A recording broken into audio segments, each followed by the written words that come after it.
Government and Politics with a minor in History. Her honors thesis on women-centric congressional co-sponsorship won a 2019 Winston Family Award and will be published in the upcoming edition of the Columbia University Journal of Politics and Society. Rihanna has interned previously for both the U.S. Senate and the House of Representatives and hopes to work on policy issues related to domestic human rights with an emphasis on family and gender. She plans to work in Congress after graduation and eventually attend law school. Please welcome Rihanna John.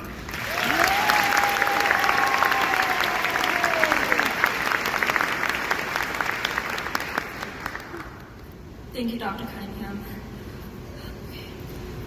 Good morning, faculty, staff, family, friends, and fellow graduates of the class of 2019.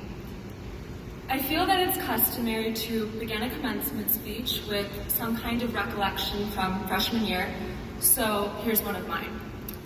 It's a few weeks into my first semester, and my two roommates and I are standing in the IKEA parking lot, having just bought a terribly heavy area rug that we hope will make our forced triple cozier. So we call an Uber to lug our purchase back to campus, and this rug is so long that it extends all the way from the front seat to the trunk. As you can imagine, it's not the most comfortable of rides. Still, our driver tries to make conversation, and so he asks each of us what our majors are. This starts off rather uneventfully. My one friend is a business major, and the other is a biology major. But then he gets to me, and I tell him that I'm a government and politics major, and he lets out a small shriek of horror. Yikes. Now, this isn't an uncommon reaction. I'm sure most of us here have heard some variation of the age-old advice, don't talk about politics. Talking about politics or policy issues is often associated with awkward Thanksgiving dinners, strained friendships, and arguments in the comment section of a social media post written by that one person you went to school with years ago. In fact, we are so frequently discouraged from being expressly political that the very phrase government and politics has been afforded a negative connotation. Yet, the personal is far too political for us to do this. I know it's kind of corny to use a quote, but I promise this one is applicable. It's from a 1966 speech that Robert Kennedy gave in apartheid South Africa, and this is what he said. Everything that makes life worthwhile, family, work, education, a place to rear one's children, and a place to rest one's head, all of this depends on the decisions of the government. In other words, both the act of governing and the exercise of politics are intimately entwined with our most prosaic experiences.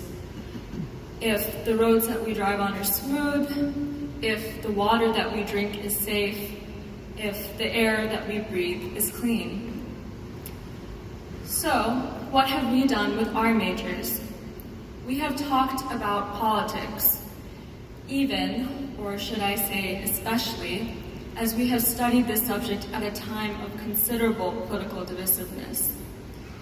Our classrooms have been a space to examine the nuances of politics intersecting with our ordinary lives, and our dialogue with one another has been the exchange of ideas that is politics at its best. We have learned how human the political experience is.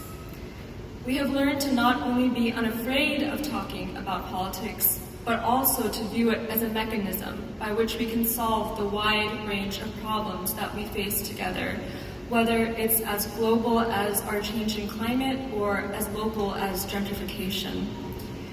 And we have learned that politics is not an inaccessible concept so much as it is the weirdly beautiful reality of a democracy that we must each perform every day.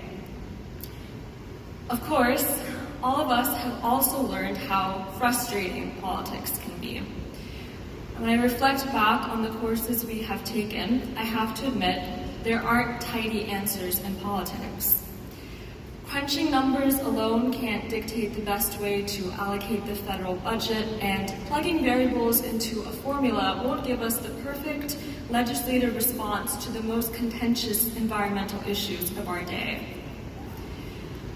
However, politics is complex precisely because it is so personal, because our world is governed by a messy network of relationships and human emotions. This is what makes politics difficult, but it's also what makes it wonderful. When we allow ourselves to become too blinded by cynicism, we fail to see politics as an opportunity to participate in something much bigger than ourselves. An opportunity to share our stories, to make connections with each other, to fight for causes that matter to us deeply, and to uplift one another's voices. And if all of this sounds familiar, that's because these are the very opportunities that we realized during our time at the University of Maryland. Protesting on McKeldin Mall, participating in a heated classroom discussion that helped to challenge or reinforce our views, designing and executing an original research project, seeing theory applied to practice while interning in DC. Each of us have personally experienced the value of politics in unique and varied ways.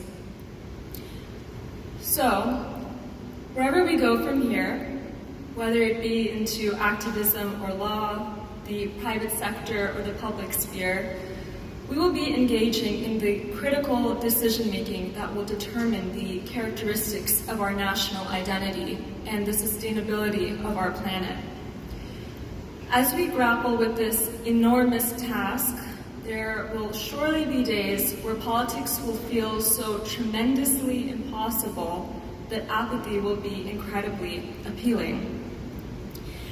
Yet, as long as we continue to remember that everything that is political is personal, our passions will fuel our capacity for resilience, our hopes, our ambitions, even our anger. These are the forces that bend history.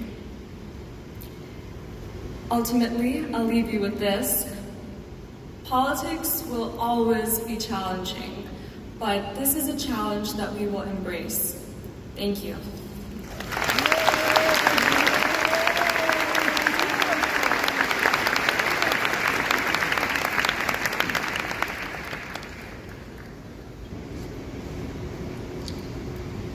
Brianna Nira Jal.